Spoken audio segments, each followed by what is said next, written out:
Um, Before we leave Ethiopia, Lucy's Legacy. It was an exhibit that came to the Pacific Science Center, and you helped with that. What did you do with that? Well, the interesting thing is Lucy is the oldest human being that was discovered, and to have that wonderful history and also help in the area of telling the story about Ethiopia, because most people, Stan knows about Ethiopia being very poor, famine, and you know, all the things that you see about Ethiopia has been very negative. Yeah. But when you bring Lucy and bring the cultural richness of Ethiopia, it's just an incredible education for the city of Seattle, because so many people will look at that and say, wow, I didn't know Ethiopia's got all this, you know, the Christianity and the Muslims and Christians living side by side peacefully And not fighting for each many other. years. They're not fighting each other. Nobody's bombing each other there because of that. It's just an incredible place, and it's got a lot of wonderful history that dates back.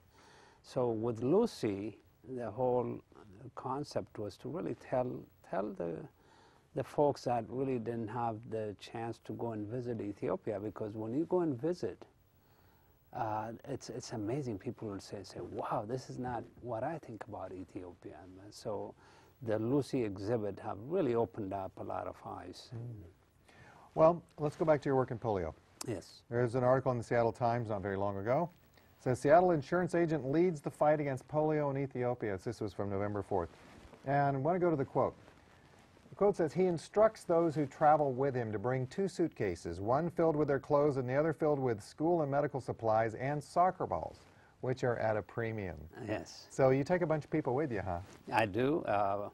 I've been taking anywhere from 50 to 80 people from the U.S. and Canada.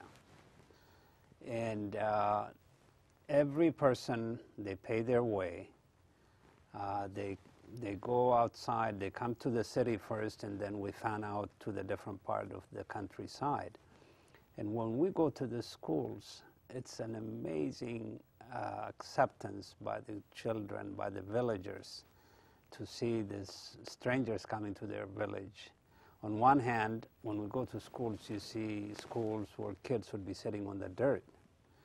So Rotarians would come up with the money to buy a desk for that school. And we provide soccer balls, which is at a premium, and play soccer with these kids.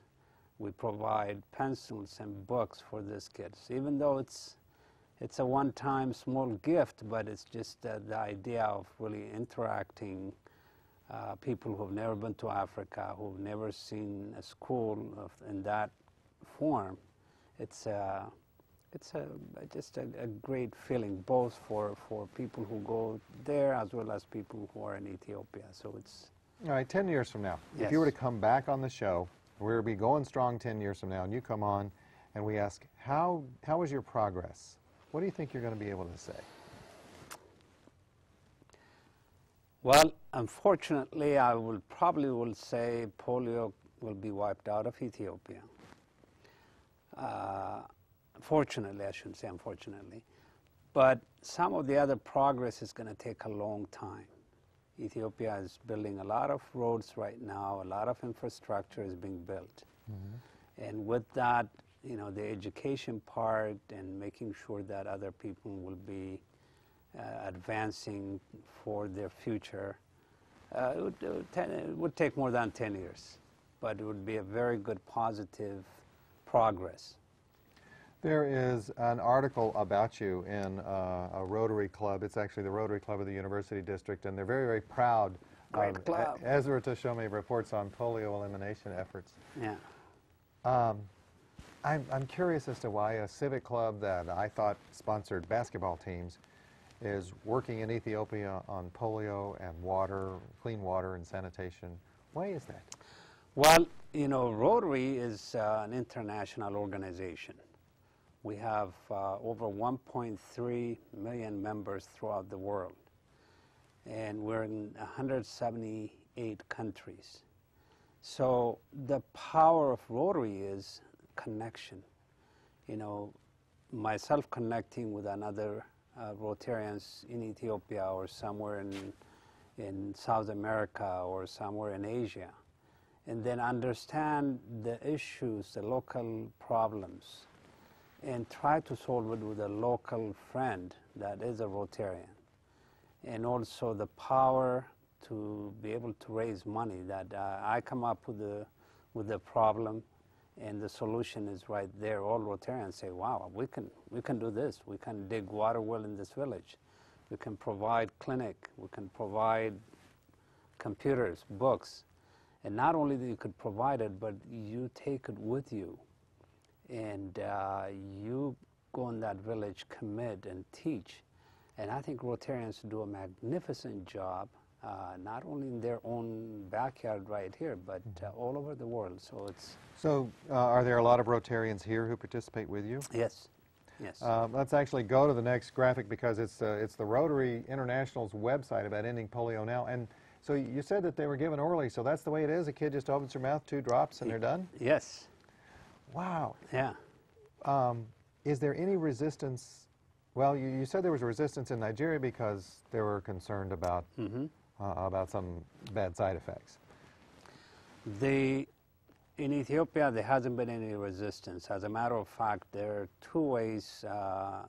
When we go either door to door, village to village, or you go to a health clinic and people will bring their children, and they trust to deal with those children. And some would even bring gift to you. I remember about a month ago, I was there, we went to this one village. The villagers would not let us leave their village until they slaughtered a goat and roasted that goat for us to eat. And they appreciated us coming to save their children. So there's a lot of warm welcome from the villagers and from the people in Ethiopia. So have you made some lifelong friends among the Ethiopians that you No doubt, no doubt.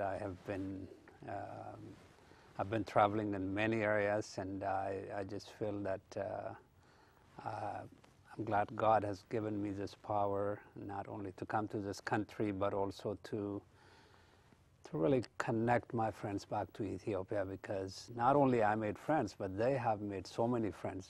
Every one of them has got different projects here and there. So when are you going back? I'll be going back in April, and also again in October. You going to take 2 suitcases with you? Absolutely, absolutely. And one of them's going to be full of soccer balls? 1.5 will be full of soccer balls and medical supplies. Okay, so tomorrow night you're going to be honored. Wow, this is pretty cool. Absolutely. Yeah. So you're gonna be there with the Peace Corps gentleman, and then with the Educator of the Year, who I believe is Aaron Lynch. Aaron Lynch. So I suspect that there's going to be a lot of Rotarians there. Yes. All right. Well, very good. Well, Ezra. And a lot of Ethiopian friends of mine, Rotarians, and people that I know will be there. So it's, for me, it's a great honor. It's an honor that I value very high. And well, and it is an honor for us right here on Public Exposure to be able to have another hero on the show. So, ladies and gentlemen, that's it for tonight. Friday, November the 19th, tomorrow night at Town Hall, they're going to be honoring Ezra Teshome as the World Affairs Council's World Citizen of the Year. Go to world-affairs.org and learn more, and we'll see you right here in 2 weeks. Happy Thanksgiving. We'll see you in 2 weeks. Take care. Thank you. Thank you, my friend. Thank you. Appreciate it.